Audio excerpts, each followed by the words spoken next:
আমি রান্নাঘরে যাই বাবা, তুই কিন্তু সব খেয়ে উঠবি। আচ্ছা মা।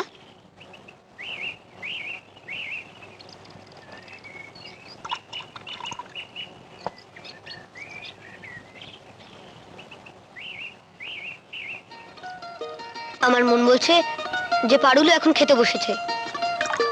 কি ভাবছিস পারুল? কিছু না মা। খা মা, খা।